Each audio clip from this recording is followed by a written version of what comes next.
Sveiciens Eiropas dienā! Latvija un Eiropa ir neatdalāmi jēdzieni viens no otra. Latvija vienmēr ir bijusi Eiropas sastāvdaļa un Eiropa ir daļa no mums. Tas ir ne tikai ģeogrāfiski, bet arī vērtības ziņā. No pirmās dienas Latvijas valsts neviens mums to nav dāvinājis. Mēs paši par to esam cīnījušies, izcīnījuši un paši nolēmuši, ka mēs piedaramies plašākajai Eiropai. Un tās ir arī vērtības. Ko tas nozīmē? Tā ir mūsu izvēle pašiem vēlēt savas valdības, saimas, pašiem izvēlēties, ko mēs gribam, kādu valsti veidot. Un mūsu valsts ir tā, ko mēs kopā izveidojam. Un katrs no mums ir atbildīgs par to. Tā ir mana Latvija, mana atbildība, mana Eiropa. Šodien Eiropai ir dzimšanas diena. Ir pagājuši 75 gadi, kopš Francijas ārlietu ministrs Roberts Šumans lika priekšā savu deklarāciju par Eiropu. Tas lika pamats Eiropas Savienībai, ko mēs pazīstam šodien. Ir pagājis 21 gads, kopš Latvija ir Eiropas Savienības dalība valsts. Tas ir brīdis, kad Latvija ir atgriezusies Eiropas valstu saimē.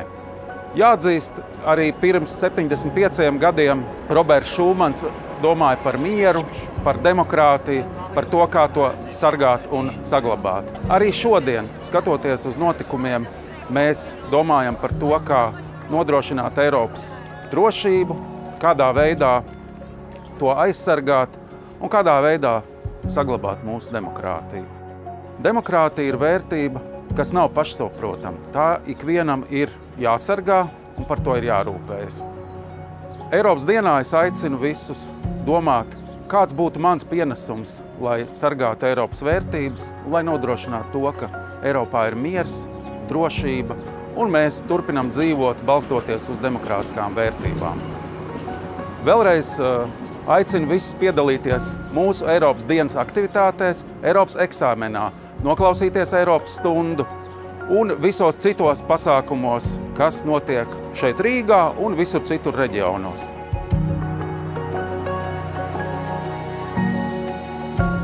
Beidzies Otrais pasaules karš. Eiropa ir nopostīta, cilvēki, viņu ģimenes ir izpostītas. Un ir lielais jautājums, kā Eiropai turpināt tālāk. Jo Eiropas vēsture līdz pat 1945. gadam patiesībā ir Eiropas karu vēsture. Un līdz ar to likumsakarīgs bija jautājums, ko uzdeva gan politiķi, gan iedzīvotāji, kā Eiropai attīstīties tālāk, lai izvairītos no nākošā pasaules kara. Šajā brīdī bija ļoti svarīgi, lai pie teikšanas būtu politiķi, kuri bija atbildīgi, kuri skatījās ne tikai uz šodien, bet kuri arī skatījās uz rītdienu.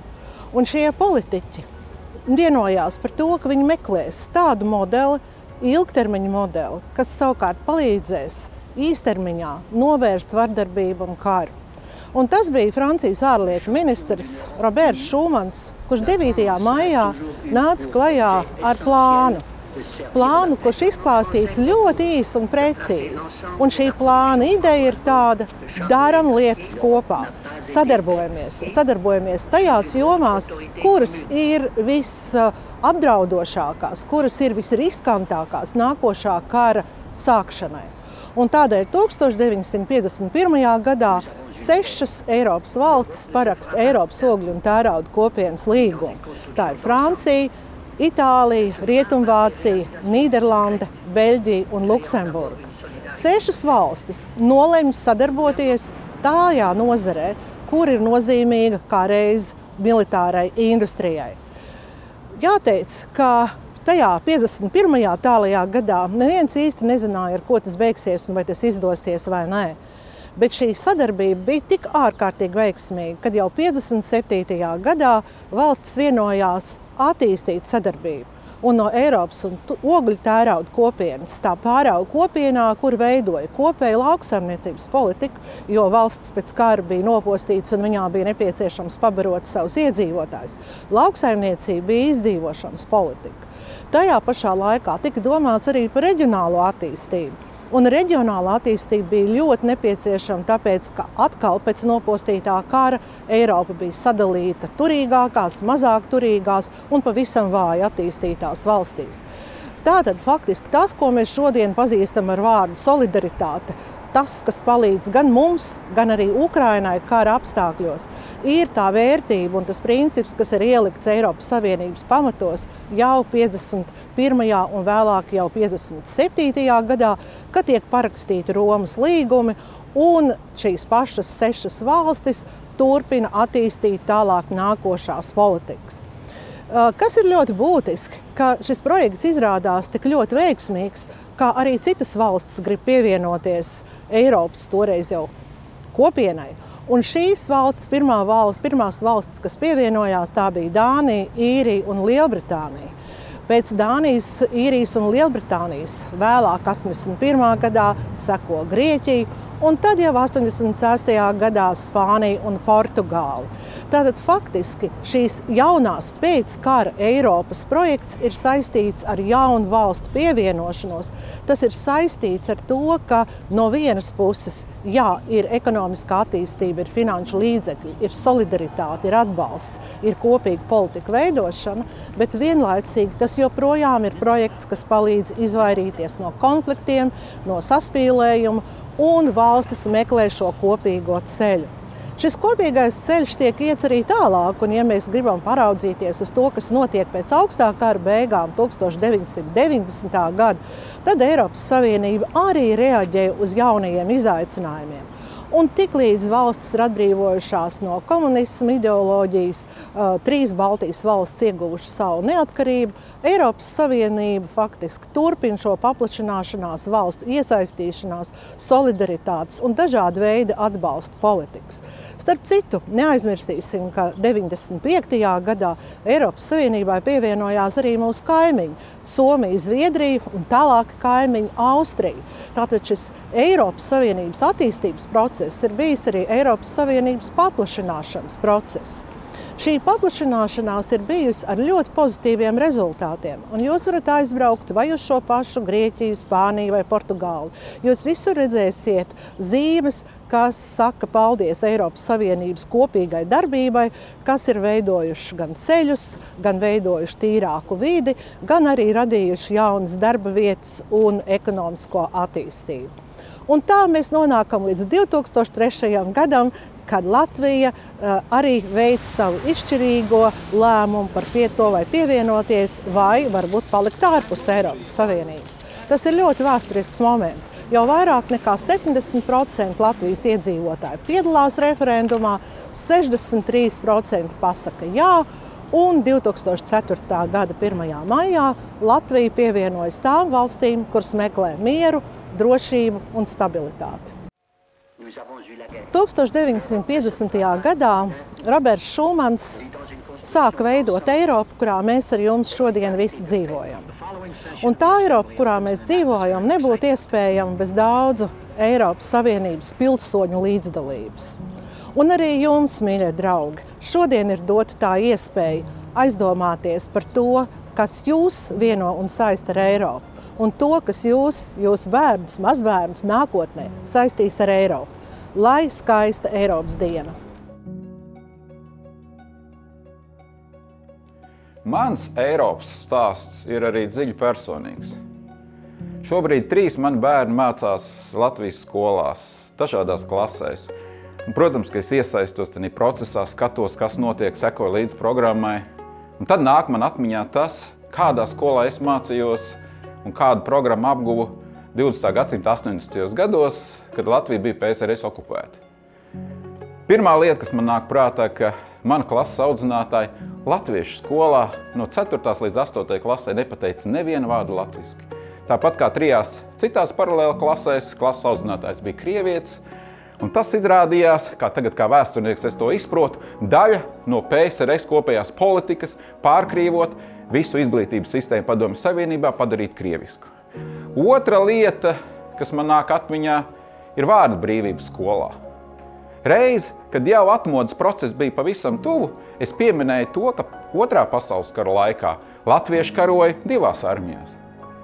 Un Nākamajā starpbrīdī es jau biju izsaukts pie direktora, kurš man skarbi kratīja pirkstu un teica: mīļais draugs, sekmes tev ir labas, bet ideoloģisku apsvērumu dēļ, diemžēl šajā skolā visticamāk tu mācīties nevarēsi.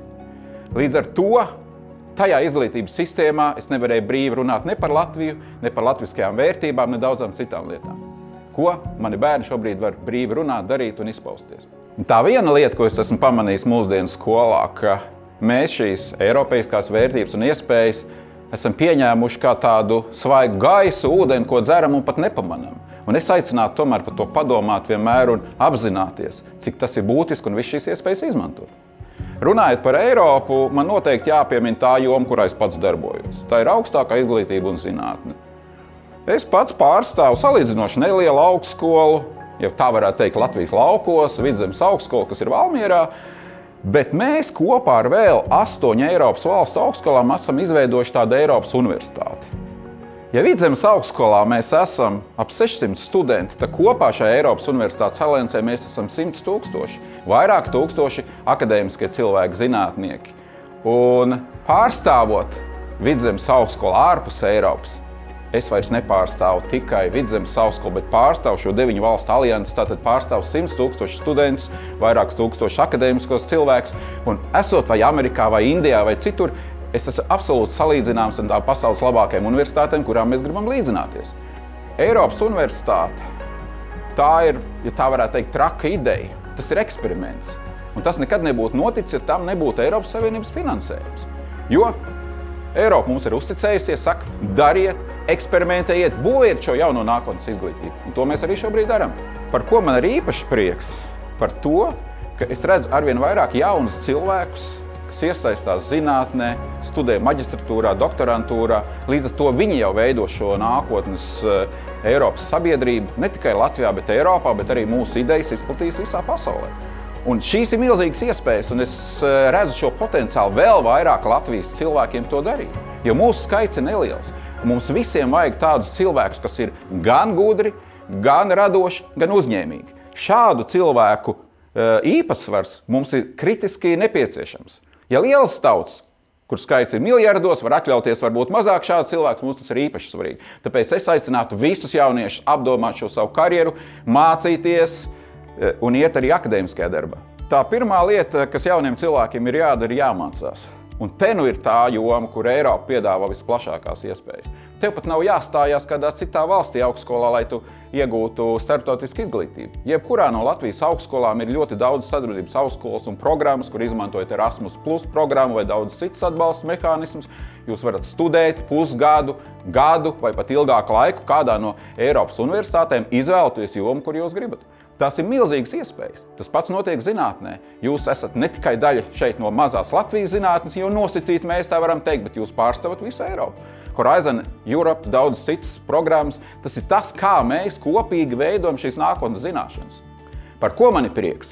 Ka šobrīd Latvijas zinātne vairs nav tāda citu zināšanu pārņēmēja, bet mēs kopā ar citām Eiropas valstīm radam šīs jaunās zināšanas. Un kā mēs labi redzam, kas notiek pasaulē, tās sabiedrības, kas būs visgudrākās, arī dominēs un noteiks pasaules kārtību uz planētas Zeme. No Eiropas mēs neesam tikai ņēmēji. Kā redzam, pēdējos gados un pat 10 gadēs ir atjaunojusies tā mūsu loma, kāda mums bija pat 13. gadsimtā, kad Latvijas teritorijā tika izveidota Livonija. Mēs esam Eiropas austrumu robežas sargātāji. Mēs esam eiropeiskās civilizācijas sargātāji, kā tas bija pirms 700 un 800 gadiem. Mēs diezgan bieži uzdodam jautājumu, kāda mums ir jēga no Eiropas. To jau mēs izprotam. Bet tikpat būtisks jautājums, kāda Eiropa ir jēga no mums? Un ko mēs redzam šobrīd, pēdējos gados, pēdējās 10 gadēs, ka mūsu loma Eiropā ir būtiski palielinājusies. Mēs, Latvija, Lietuva, Igaunija, Somija, mūsu reģionu valstis kopā esam Eiropas austrumu robežas sargātāji. Tās ir eiropeiskās vērtības, tā ir demokrātija, runas, preses brīvība, daudz citas lietas, iespēja iegūt izglītību. Tās ir mūsu vērtības. Un mēs esam šīs robežas sargātāji. Kā tas bija 13. gadsimtā, kad tika izveidota Livonija? Tad jau 700–800 gadus mēs esam šajā pozīcijā. Un ar saviem darbiem, ar savu vēsturisko atmiņu mēs esam apliecinājuši, ka mēs šo darbu varam izdarīt lieliski. PSRS okupācijas periods, pusgadsimts. No mums neizdevās izdzēst ne eiropeiskās vērtības, ne to mūsu orientāciju uz rietumu civilizāciju. Eiropas diena nav līgo svētki, kurus mēs nosvinām un aizējam kaut kur tālāk. Par Eiropu mums ir jādomā katru dienu, jo tas ir mūsu gaiss, ko mēs elpojam, mūsu ūdens, ko mēs dzeram. Eiropas vērtības, demokrātija, runas brīvība, iespēja iegūt izglītību. Tas ir mūsu eksistences pamats. Tāpēc tā ir mūsu ikdiena, un tās nav tikai runas, bet tie ir mūsu darbi. Ja mūsu darbi nesaskanīs ar to, ko mēs runājam, tad teiks, ka mēs neesam patiesi. Šobrīd mēs jau esam sākuši domāt, kāda Latvija būs 2050. gadā.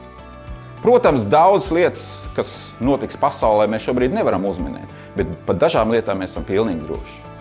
Tie cilvēki, kas šobrīd iet Latvijas skolā, mūsdienu skolēni, būs Latvijas nākotnes viedokļa līderi. Tie būs nākotnes uzņēmēji, ministri, cilvēki, kas vienkārši būs laimīgi un kuriem, es ceru, būs daudz bērnu, jo atcerēsimies, arī demogrāfijas jautājums ir tikai un vienīgi jūsu rokās. Kāpēc man ir lepnums būt par Eiropieti? Tāpēc, ka Eiropa pieņem manu dažādību. Man ir ļoti dažāda izglītība. Es kā cilvēks, kas beidzis mūzikas akadēmiju un vēsturnieks, varēju vadīt augstskolu. Es varu runāt par lietām, kas varbūt kādam nav patīkams, bet mani par to neviens nesoda. Ar mani ir ļoti vienkārši. Eiropeiskās vērtības ir mans gaiss un ūdens. Čau, es esmu Paula. Man sauc Adrians. Un mēs esam no Grobiņas Eiropas kluba. Un es esmu Grobiņas Eiropas kluba prezidents. Eiropas klubā mēs pētam kā Latvijas politiku, tā arī Eiropas politiku, pētam vispār par Eiropu, par tās kultūrām, izzinam Eiropu. Un arī Eiropas klubā mēs ļoti daudz diskutējam un runājam. Un tieši tāpēc man tev ir jautājums, vai tu jūties kā latvietis vai kā eiropietis? Mēs latvieši jau esam Eiropā. Līdz ar to nevar būt tā, ka es jūtos tā vai tā. Es jūtos abejādi, gan kā eiropietis, gan kā latvietis. Ikdienā jau tu gan jau esi pamanījusi, ka jauniešiem Eiropa liekas kaut kas sarežģīts, tāls, un viņiem tas nemaz pārāk neinteresē. Bet kas ir tas galvenais vēstījums, ko tu viņiem nodotu? Mēs taču varam ceļot. Tā ir tik ideāla iespēja ceļot. Mēs varam paņemt ID karti kabatā un mierīgi aizlidot uz jebkuru Eiropas Savienības valstu, uz Itāliju, uz Spāniju, uz Nīderlandi. Pilnīgi vienalga. Galvenais, ka ir ID karte un mēs dodamies pasaulē. Un tā ir iespēja strādāt, mācīties un dzīvot citur Eiropā. Bet pats svarīgākais, ka mūs sadzirdēs. Ja mēs kaut ko vēlamies, tad mūs vienmēr sadzirdēs un mēs varam droši izteikt savu viedokli un to uzklausīs. Kā arī ceļošana arī paplašina redzesloku. Es esmu bijusi 2 Erasmus projektos. Viens bija 22. gadā Spānijā uz nedēļu, un otrs bija pagājušo gadu. Es biju mēnesi Francijā. Tā bija lieliska iespēja uzzināt valodas, iegūt draugus un vienkārši izdzīvot citas kultūras. Tā bija unikāla pieredze. Un tikpat svarīgi arī Eiropai stāstīt par mūsu kultūras vērtībām, par mūsu kultūras mantojumu, kā piemēram dziesmu svētkiem, un tā kā mēs esam no Grobiņas, arī par mūsu Grobiņas vēsturi. Jā, man šķiet ļoti svarīgi, lai mēs visi viens otru iepazīstam vēl tuvāk un arī ar kultūrām dalāmies. Es par Eiropu un Eiropas Savienību sāku interesēties, manuprāt, jau 8. klasē, kad sociālās zinībās par to tika stāstīts, izpildīju arī Eiropas eksāmenu. Un vēlāk arī uzzināju, ka mūsu skolā ir Eiropas klubs, kurš rīko konkursus un sāku tajos piedalīties. Un vēlāk jau sāka interesēt pats tas Eiropas klubs. Un līdz ar Eiropas klubu arī sāka interesēties par pašu Eiropu un Eiropas Savienību. Tas ir tas stāsts, kā man ir radušies šī interese. Es savukārt par Eiropas Savienību pirmo reizi uzzināju, ka man piedāvāja braukt šajā Erasmus projektā. Man likās interesanti, kas ir šis Erasmus projekta logo, tas ir Eiropas Savienības karogs. Un es sāku interesēties, kas tāds ir, un tā es arī iekļuvu šajā visā lielajā virpulī ar Eiropas klubu un šajos visos projektos. Jāni, kā Eiropas Savienība palīdz mums, skolēniem? Mums pie fizikas klases ir plāksne, kurā ir uzrakstīts, kad ir aprīkots ar Eiropas Savienības finansiālo atbalstu. Tur ir ierīkota laboratorija. Man laikam tas, kad Eiropas Savienībā ir miers un drošība, jo mēs varam visi savā starpā mierīgi sarunāties un justies droši. Vēl man ļoti svarīgi ir, kad Eiropa domā uz nākotni jauniešiem par klimatu un arī par globālajām problēmām. Protams, dzīvojot Eiropas Savienībā, ir arī jāsaprot, kas ir Eiropas Savienība. Un tad līdz ar to ir veidoti dažādi klubi, kā pieņemsim Eiropas klubs, lai mēs izprastu, kas ir Eiropas Savienība. Veidojam dažādus projektus, sadarbojamies, lai varētu nākotnē varbūt veidot kādu ietekmi, kā arī iepazīstināt un mācīt jauniešus par šo tēmu.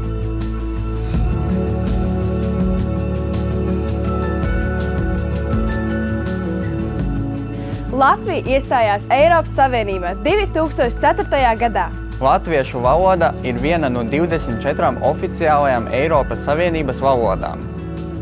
Eiropas Savienībā ir 27 dalību valstis. Latvija pievienojās Eirozonai 2014. gadā. Un šodien mēs piedalāmies akcijā Rokas spiediens Eiropai. Rokas spiediens Eiropai. Rokas spiediens Eiropai! Rokas spiediens Eiropai! Sveicam Eiropas dienā!